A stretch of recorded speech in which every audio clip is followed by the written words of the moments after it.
Bueno, urrengo ponentea Marta Ferrero da, ia da koordinatu egin ditu guztia, eta salpena emoteko bere apurtxuet bere kurrikulunari aipamen txiki batzuk. Doctora en psicología, ha trabajado como maestra, por lo tanto no le podemos culpar de que no conoce esto, consultora de educación infantil y primaria,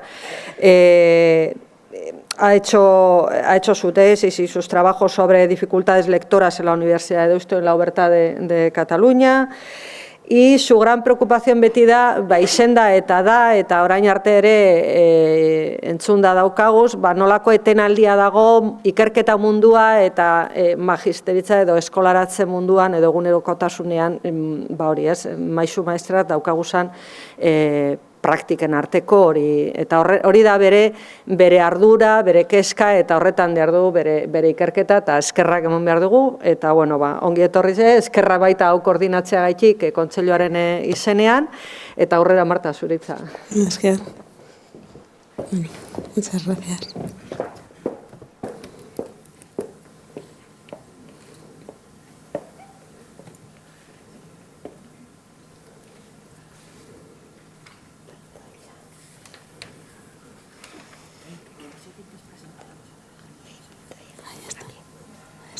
Muy bien. Bueno, muchas gracias. Gracias, Luis, a pesar de la presentación catastrófica que te he hecho, perdón, pero estoy a falta de sueño. A ver cómo sale esto hoy. Bueno, allá vamos. Voy a engancharme mejor esto, porque si no, ahora me va a dar guerra.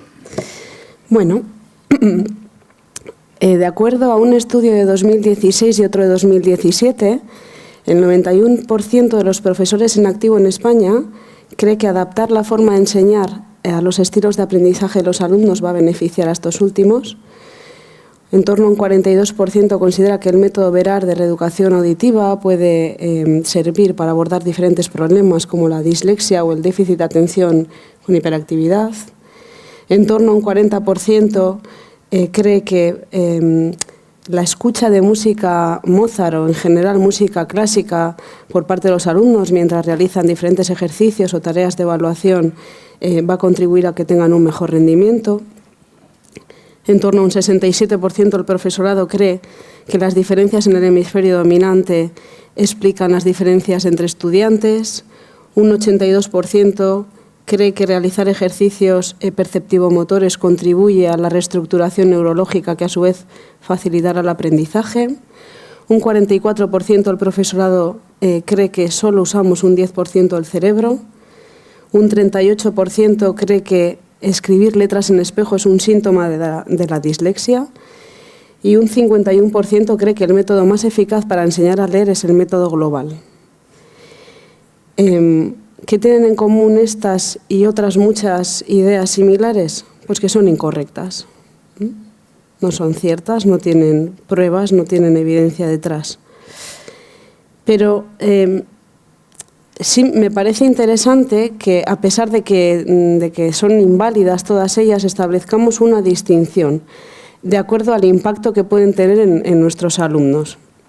Si tuviéramos un podium, en el tercer lugar yo situaría aquellas ideas incorrectas que son, entre comillas, en negrita, inofensivas. ¿Por qué inofensivas? Porque no suponen unas medidas, unos cambios significativos. Y un claro ejemplo de ello, tomando los ejemplos de los que hablábamos antes, es la música Mozart. ¿Cuánta dedicación supone por parte del maestro poner en práctica esta idea de la música Mozart? Pues poca, tanto hoy en día menos, tanto como buscar en YouTube pues Mozart o cualquier otro autor clásico y dar al on mientras los alumnos están trabajando en el aula. Pero sin embargo hay otras ideas que no son tan inofensivas, todo lo contrario, llegan a ser perjudiciales.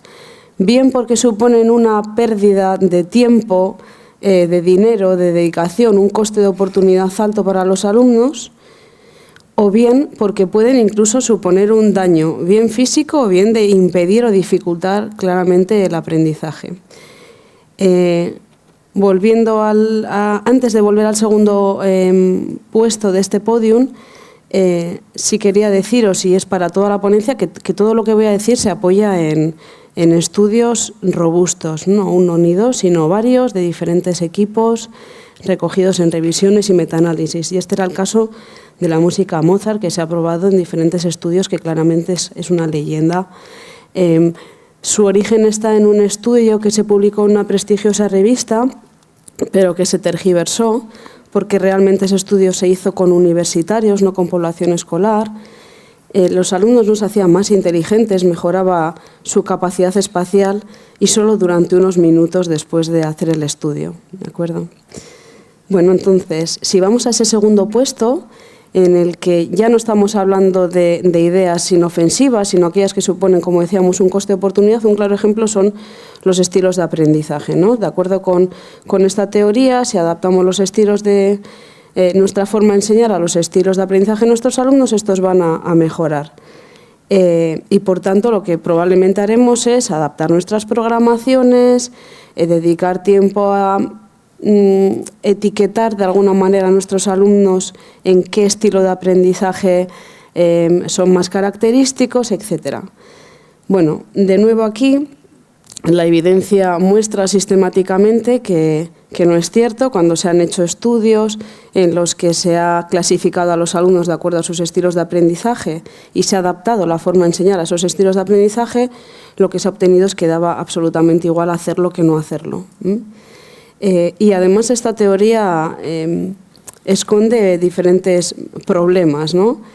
Como por ejemplo el hecho de que aunque la clasificación más popular de estilo de aprendizaje es la de alumnos visuales, auditivos y cinestésicos, tenemos que tener en cuenta que hay en torno a 71 clasificaciones diferentes. Luego, si el profesor quiere aplicar esta teoría en el aula, ¿con cuál de ellas se queda?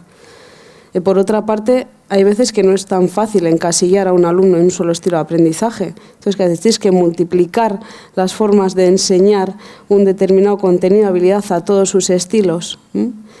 Y luego algo muy importante, yo diría lo más importante, como decía antes, es que los estudios que han probado esto de forma sistemática han comprobado que da igual adaptar nuestra forma de enseñar a esos supuestos estilos de aprendizaje, que por cierto se midan con pruebas que carecen de fiabilidad y validez.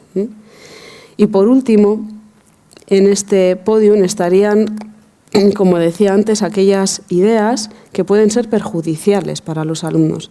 Y aquí pongo el caso del método Verar, que sería perjudicial hasta desde un punto de vista físico.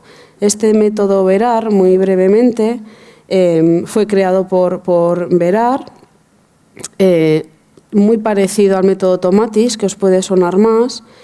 Y bueno, lo que sostiene Verar es que determinadas personas que no procesan bien algunos sonidos, y esto les lleva a padecer por ciertos problemas de aprendizaje, de conducta, etc. Entonces, lo que él propone es una intervención que consiste en la escucha de música, normalmente clásica también, modificada electrónicamente a partir de un aparato que él mismo creó. Las sesiones suelen ser 2 diarias, de unos 10 minutos, a través de unos auriculares. Pasado un tiempo, que él nunca concreta, se obtienen mejoras. Bueno, pues en España cada vez se está extendiendo más este método, en otros países llevan tiempo con él, principalmente en Estados Unidos, hasta tal punto que organizaciones tan importantes como la Academia Americana de Pediatría y otras similares de igual peso han advertido en varias ocasiones que la teoría que está detrás de este método no se sujeta de ninguna forma, que no se ha comprobado que estas audiciones mejoren, contribuyan a las diferentes problemáticas de los alumnos, y más aún que puede incluso provocar daño en los oídos de los niños, porque hay veces que se abusa del volumen al que se pone esta música. Y como está este método, hay otros muchos que pueden ser perjudiciales en este sentido, o en el de dificultar o impedir el aprendizaje. ¿Cuáles son las causas que pueden explicar que hoy en día haya tal prevalencia de ideas erróneas, ¿no? en la comunidad educativa? Que no solo es en España, es a nivel internacional, ¿eh? No tenemos que sentirnos aquí culpables de que, bueno, pero aquí ¿Por qué? No, bueno, es que es en todo el mundo. Se han hecho estudios en diferentes países de Europa, en Asia, Latinoamérica, y las conclusiones siempre son las mismas. La prevalencia es muy alta y, curiosamente, hay ciertas ideas, ciertos mitos que son compartidos por todos los países de una forma significativa. Bueno, causas hay muchas. Voy a citar solo las que están pues, mejor recogidas en la literatura, por decirlo de alguna manera. Por una parte está el problema de que a menudo la comunidad científica utiliza un lenguaje muy técnico. Luis antes se disculpaba en algún momento por alguna palabra que ha utilizado, pero claro, para él es muy normal y de hecho es lo más correcto ceñirse a esa terminología, que para el profesorado puede resultar complejo, difícil de entender. A su vez, queda explicada esta dificultad para entender a los científicos a veces porque no se enseña muchas veces en las carreras de educación un poco de métodos científicos, de terminología científica, y lo cual todavía compromete un poco más esta comunicación investigadores-profesores. Y de hecho existe una brecha muy importante entre la comunidad científica y la comunidad educativa. No hay lazos de unión, no hay espacios, no hay iniciativas que permitan ese diálogo conjunto de unos y otros. Y esto, sin duda, ayuda a que se distorsione y a veces se simplifiquen hallazgos genuinos del mundo científico. Y a esto podemos sumar que a veces los periodistas no están muy acertados tampoco en la forma de comunicar los resultados de ciertas investigaciones a la población en común. Y de nuevo, esto crea malos entendidos, distorsiones, simplificaciones, como digo aquí. Más causas. Os habrá sucedido en más de una ocasión que en el aula ponéis a prueba una nueva herramienta, un recurso que habéis creado vosotros o que os han comentado, y pues veis que hay mejoras. Después de usarlo durante varias semanas, meses, etcétera, notáis que vuestros alumnos han mejorado. Y con toda la buena intención del mundo lo compartís con vuestros compañeros y les decís que, bueno, les invitáis quizá, ¿no?, a que lo prueben porque, bueno, vosotros estáis muy satisfechos con los resultados que habéis obtenido. Bueno, como vamos a ver más adelante, puede que al estar guiando solo por vuestras observaciones, por vuestras experiencias aisladas, estéis sin querer difundiendo también una idea errónea, ¿no? Estáis difundiendo un método que lo estáis percibiendo como eficaz cuando no lo es, cuando hay otras variables externas que no estáis controlando y que son las que realmente explican el que esté funcionando. Por ejemplo, vuestra propia persona. Puede ser vuestra propia persona la forma de llevar ese método al aula a la que esté conduciendo a buenos resultados. Luego hablaremos un poquito más de esto. Más siempre lo digo, es verdad que es muy feo hablar de educación en términos económicos, pero es que la educación es un negocio. Y la educación especial, en la que muchas veces se ceban estos métodos que yo llamo mágicos, ¿no?, que están detrás de ideas erróneas, de mitos, pues todavía son una mayor diana de personas que no tienen ningún escrúpulo en vender un producto cuando saben que no funciona. No siempre, y quiero pensar que la mayoría de las veces se hace con buena intención, pero tampoco nos tenemos que engañar, sobre todo cuando nos vendan desde empresas privadas o ciertas fundaciones privadas cierto método y nos bombardean con él y va acompañado de libros, de CDs, de material, etcétera. Bueno, pues que tengamos cuidado porque al final es su pan de cada día, lo están vendiendo y puede que nos estén engañando un poquito. ¿Y qué consecuencias tiene esta alta prevalencia de ideas y métodos pseudocientíficos ligados a ellas? Bueno, pues junto con las que he ido dejando entrever, como que en la medida en la que una persona cree que una idea es correcta, por ejemplo, yo creo en la teoría de los estilos de aprendizaje. Seguro que muchos de aquí lo creéis, porque es verdad que ha sido una idea muy popular y muy aceptada en general.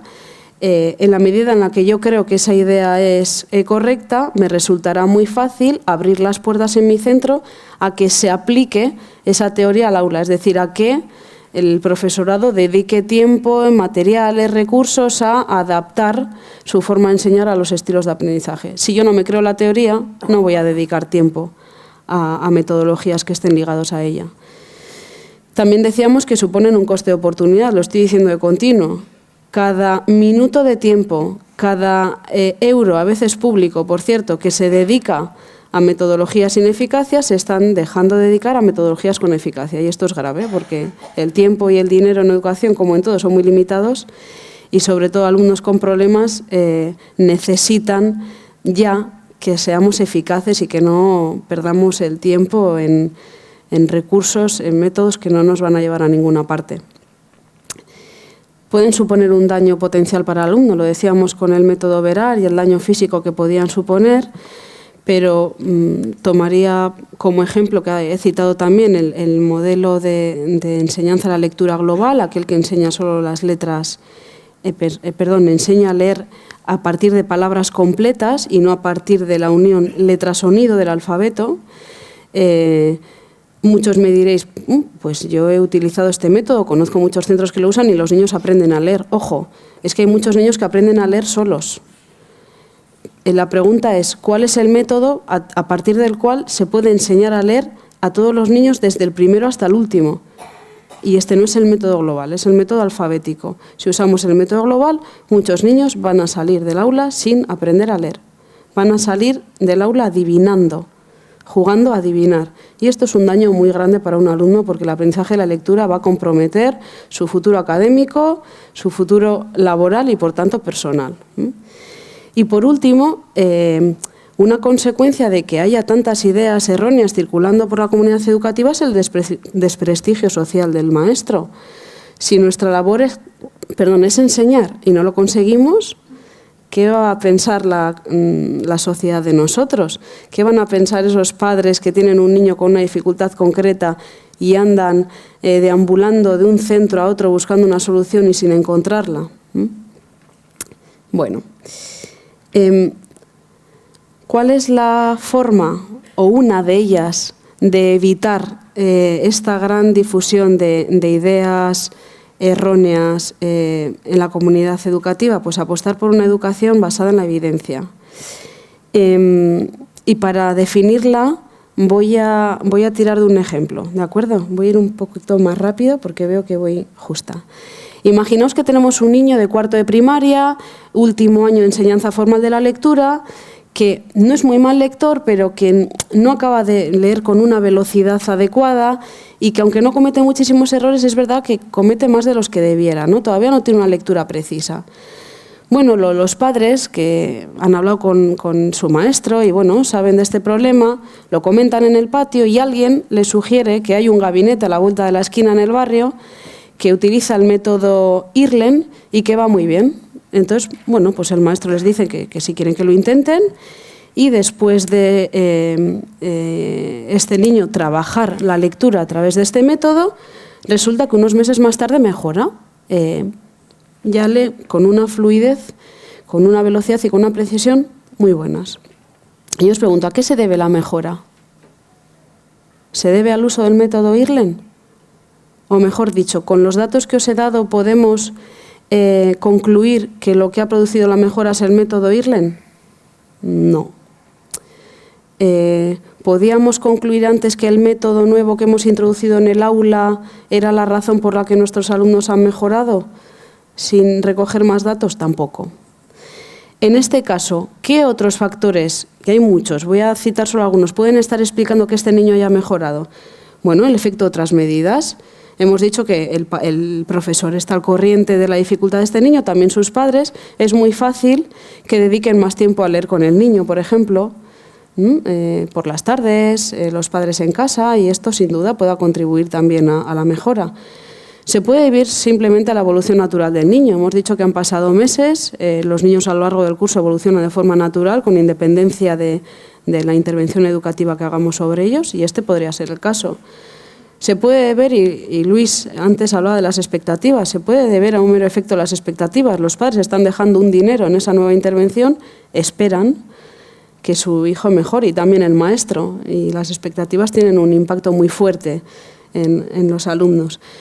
Y por último, también podría ser un mero efecto placebo, como la pastillita de azúcar que acompaña al cajetín, que nos sirve para descansar de un tratamiento médico sin que se nos olvide, ¿no?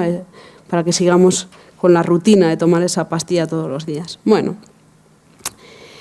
antes de seguir con el ejemplo para llegar a definir qué es la educación basada en la evidencia, quería cerrar esto diciendo que este método IRLEN, que fue creado por una mujer, que decía que hay niños que sufren ciertas distorsiones visuales porque no procesan bien algunas longitudes de onda y se producen reflejos que les impiden ver bien y por tanto necesitan unas gafas con unas lentes tintadas, para cada niño el tinte es diferente, etcétera.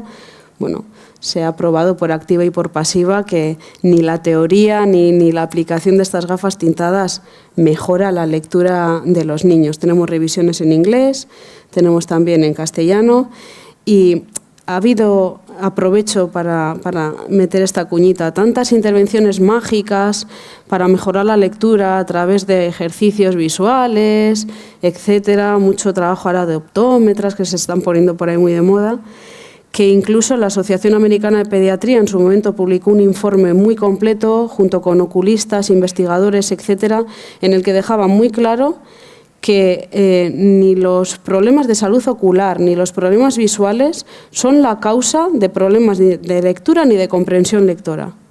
Ninguno. Pueden ser la consecuencia. Un niño que lee mal va a tener unos movimientos oculares anómalos en relación a un buen lector, pero nunca los problemas oculares explican las dificultades lectoras y por tanto no tiene sentido intervenir sobre ellos para mejorar la lectura. Dicho esto, por tanto, ¿qué es la educación basada en la evidencia? Pues aquella basada en las mejores pruebas, en las mejores pruebas disponibles. Muy brevemente, cuando nos hablan de pruebas, cuando nos hablan de estudios, porque muchos de los métodos que he citado como pseudocientíficos, como sin pruebas robustas a sus espaldas, en sus propias webs tienen muchas veces la pestañita de evidencia, estudios. Y normalmente, claro, de buena fe nos lo creemos, ¿no? Pero no sabemos meter bien el ojo, porque como luego volveré a repetir, quizá no se nos forma suficiente, ¿no? En llegar a diferenciar un buen estudio de otro que no lo es. Muy brevemente, un buen estudio, un estudio riguroso, del que nos podemos fiar, del que toma el máximo de medidas posibles para descartar que los efectos que obtiene un método concreto se deban al puro azar. ¿Qué características tiene? Bueno, utiliza muestras muy amplias de población para que representen de la mejor forma posible al objeto de intervención.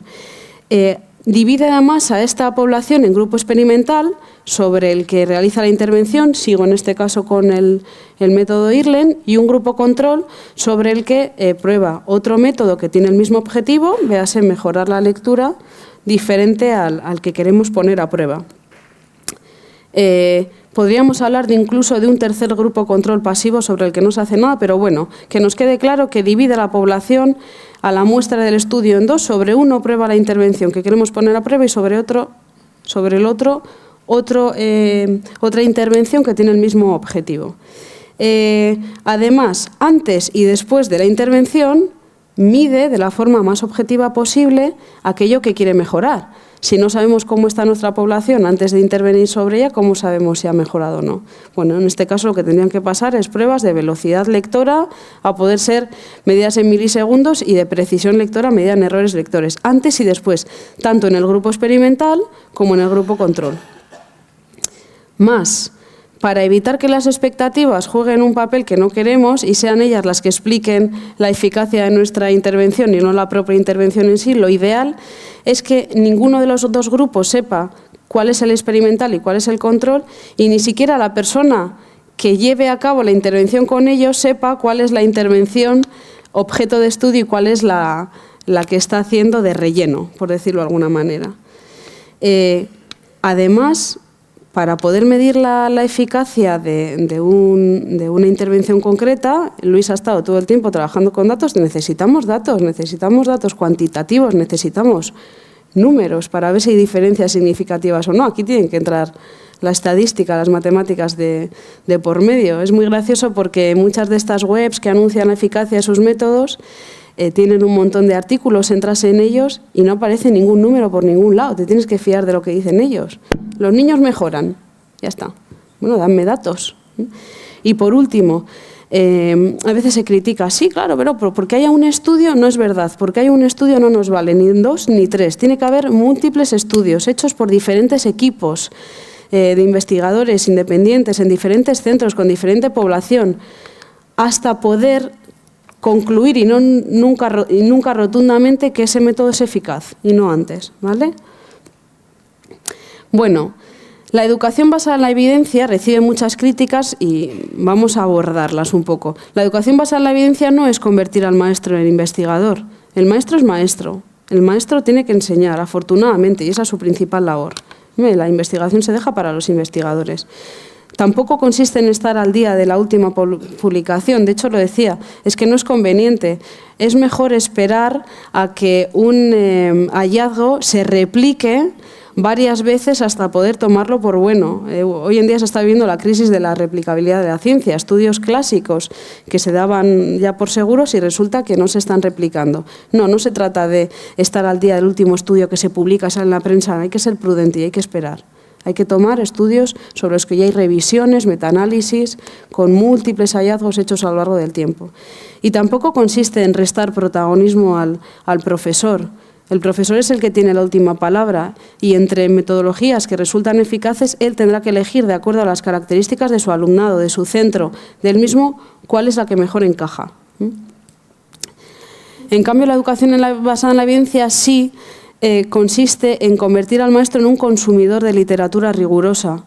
Los maestros no podemos estar al margen de lo que dice la ciencia en nuestro campo. Nadie esperaría ni desearía eso, por ejemplo, de los médicos, pues no lo deseemos para nuestro oficio. La educación basada en la evidencia sí es dotar de mayor autonomía al profesorado frente a injerencias externas. En la medida en la que el profesorado sea capaz de valorar críticamente la literatura, los métodos, propuestas que le llegan sin depender de terceras personas, más libre será y más autónomo de ejercer su profesión. Sin embargo, para lograr esta autonomía hace falta conocimiento y, desgraciadamente, en un estudio que he enviado a revisión y en el que analizo un poco todos los planes docentes de las facultades de educación de infantil y primaria en España, lo que he comprobado es que sí que se enseña mucho en las facultades sobre investigación cualitativa en general, pero mucho menos en cuantitativa. Ninguna facultad de educación dedica una asignatura completa a estadística. Unas pocas, dan algún contenido en estadística.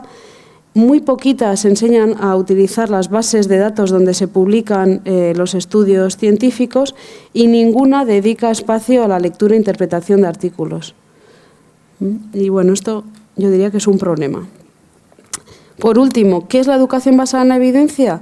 Pues una educación que permite al profesor buscar y demandar qué dice la ciencia sobre educación. Los profesores tenemos que demandar esto, tenemos que demandar rigor en nuestro oficio y buscar cuando nos interese un tema, una metodología concreta, buscar qué pruebas hay detrás de ella. Bueno, me quedan 5 minutitos. Es cierto que no solemos tener tiempo para esta labor de buscar evidencias. El lenguaje, además lo decíamos, es muy complejo. Desde los colegios no hay acceso a las bases de datos. Es una pena porque los hospitales, los enfermeros, médicos sí lo tienen, nosotros no. Y hasta que esta situación mejore, sin embargo, tenemos una buena noticia y es que cada vez hay más organizaciones, personas, espacios que están creando materiales adaptados al profesorado que pretenden acercar la evidencia científica a la comunidad educativa. Voy a pasarlo muy rápido, como esto creo que quedará grabado, luego podréis ir poquito a poco viendo cada uno de estos recursos. Pero hay muchos portales web sobre educación basada en la evidencia, muchos dependientes de los gobiernos, otras son organizaciones independientes que acercan hallazgos, realizan revisiones, facilitan cursos de formación para el profesorado, materiales en torno a la educación basada en la evidencia. Hay libros, en su mayoría en inglés. Es verdad que las librerías en nuestro país en tema de educación a veces son desoladoras, tenemos excepciones. Al presentar a Gregorio, por ejemplo, hablaré de algunos de sus libros, que es una alegría en las estanterías, pero no siempre es así. Hay revistas, y esta en concreto os invito a que os inscribáis. Empezó en junio, de la mano de un investigador muy interesante, pero es una revista para y del profesorado.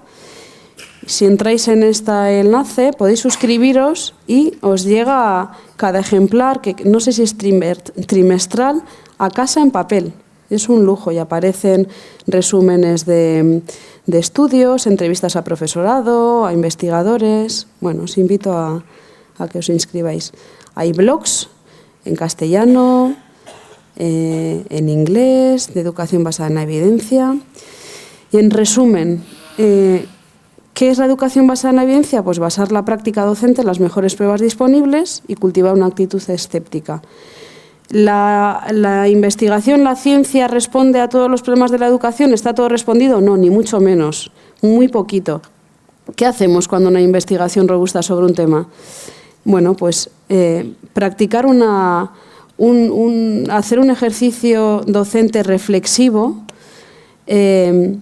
y ser escéptico. Tenemos que ser nuestros principales examinadores de lo que hacemos. Tenemos que buscar la forma de descartar siempre que lo que hacemos no se deba al azar o variables que no estamos controlando. Tenemos que ser vigilantes de qué puede estar explicando que lo que hacemos funcione o no. Y tenemos que evaluar nuestra labor continuamente, tenemos que evaluar lo que hacemos. Ser lo más objetivos que podamos, a pesar de que todos estamos sesgados. Bueno, muy rápidamente, os voy a dar algunas señales de alerta para detectar prácticas pseudocientíficas en nuestro entorno, ¿no? En la comunidad educativa. Cuidado con aquellas personas que defienden ciertas metodologías y que cuando no funcionan crean excusas a medida, ¿no? Aquí pongo un ejemplo, el famoso brain gym o gimnasia cerebral, que sostiene que tenemos ciertos botones corporales que estimulándolos van a potenciar ciertos procesos cognitivos, como por ejemplo el caso del niño de verde, ¿no? Que está estimulándose dos botones corporales que hay en los extremos del esternón y de esta forma supuestamente se oxigena más el cuerpo y se potencia la relajación y la concentración. Pues los defensores de este método nos pueden decir que si no nos ha funcionado es porque no hemos hecho bien el ejercicio. Si funciona lo hemos hecho bien, si no funciona lo hemos hecho mal. Falta autocorrección, los que siguen defendiendo el tema de los estilos de aprendizaje. Bueno, pues es que hay cada vez más estudios, y ya es que no se debieran hacer más, porque yo diría que hasta es una pérdida de tiempo, que demuestran que esto no es así. Ellos siguen R que R, no se autocorrigen. Y esto es justamente lo que caracteriza a la ciencia. La ciencia se autocorrige y da pasos hacia atrás, claro, pero es la forma de avanzar, ellos no. Énfasis en la confirmación. Esto es como la gente que tiene artritis y tal, dice, cuando hace mal tiempo es peor, pero los días que hace bueno y les duele, no lo tienen en cuenta. Porque es un mito, al parecer, lo de que con el mal tiempo los huesos duelen más. Bueno, pues esto es igual, ¿no? Los que defienden ciertos métodos ineficaces, cuando funcionan, ponen el acento sobre ello, pero cuando no funcionan, queriendo sin querer, los ignoran. Lo decía antes, que muchos métodos que se anuncian, sobre todo en páginas web, etcétera, suelen tener su pestañita de estudios, pero cuando entras en ellos ves que son estudios poco rigurosos, publicados en revistas poco rigurosas. Y uno de los criterios que define una revista rigurosa es que utilice la revisión por pares, es decir, cuando un investigador envía un estudio a publicar, este estudio pasa por una serie de revisiones de 2, 3 personas expertas que entre ellas no saben que otras personas están revisando el estudio y tampoco conocen a la persona que está presentándoles ese estudio. Se llama doble ciego. Se busca la mayor neutralidad posible. Bueno, pues muchos de los métodos que anuncian tener estudios detrás suelen estar publicados en revistas que no siguen este proceso de revisión por pares. Muchas veces estos métodos se defienden o se defiende su eficacia adornándolos de muchas anécdotas y testimonios de familia, de profesores, que dicen que funciona. Antes hemos visto que eso no vale si no se controlan otras variables. No os fiéis de métodos que vienen defendidos solo bajo anécdotas, experiencias positivas de determinadas personas aisladas, ¿vale? No hacen falta pruebas objetivas, hacen falta datos. Muchas veces estos métodos no están conectados con lo que dice la evidencia. Por ejemplo, el tema de la teoría de que hay estudiantes de hemisferio derecho, hemisferio izquierdo, y entonces hay que enseñarles de diferente forma. A ver, está clarísimo y cualquier neurocientífico lo puede decir que los dos hemisferios del cerebro siempre trabajan juntos. Entonces, todo método que no esté respetando ese conocimiento que afortunadamente hoy podemos afirmar con rotundidad, pues no es válido, no nos podemos fiar de él. Muchas veces se hacen afirmaciones extraordinarias, mucho cuidado, ¿no? Hay un método Asiris que habla de los niños indigo, que si vienen de otros planetas y son muy especiales desde un punto de vista social, espiritual. Bueno, ante afirmaciones extraordinarias hacen falta hechos extraordinarios. Luego, si os vienen con afirmaciones tan rocambolescas, pedid pruebas muy rocambolescas también. Muchas veces apela a la tradición. Y aquí pongo el ejemplo del método de estimulación temprana de Doman. Es que se ha hecho toda la vida en el centro. ¿Cómo no vamos a dejar de hacerlo? Porque no funciona. No funcionaba hace 20 años, no funciona ahora. Se ha hecho siempre, sí. También antes se tiraban cabras de un campanario y ahora afortunadamente pues se ha prohibido. Ojo también con aquellos métodos que parecen servir para un sinfín de problemas. Déficit de atención con hiperactividad, dislexia, parálisis cerebral, Alzheimer, psicomotricidad, para todo. Ojo, no, porque la realidad no es tan sencilla. Ojalá. Normalmente cada problema tiene detrás una serie de procesos cognitivos comprometidos y no va a valer. Lo que vale para una problemática, lo más normal es que no valga para otra, salvo excepciones. Para terminar, unas preguntas que sería bueno que nos lanzáramos todos antes de adoptar un método nuevo en el aula. ¿Hay necesidad de cambio primero? ¿Realmente lo necesitamos? ¿Cuáles son los beneficios potenciales que va a traer? ¿Qué evidencias lo respaldan? ¿Qué impacto va a tener tanto en la carga de trabajo del profesorado? Porque puede que sea beneficioso, pero ¿a costa de qué? Y a su vez, ¿qué impacto va a tener en el aprendizaje del alumnado? ¿Es posible hacer un ensayo piloto antes de extenderlo a todo el centro y no lanzarnos de primeras y comprometer un montón de recursos desde el primer momento? Y por último, ¿a quién hay que consultar para lograr una implantación exitosa del mismo? ¿Qué formación necesitamos? ¿Qué recursos? ¿Qué tiempo? Bueno, termino. Siempre me gusta esta imagen. Trabajemos porque nuestros colegios no se conviertan o no sigan siendo zonas libres de evidencia. Muchas gracias. Eskerrik asko, mila esker.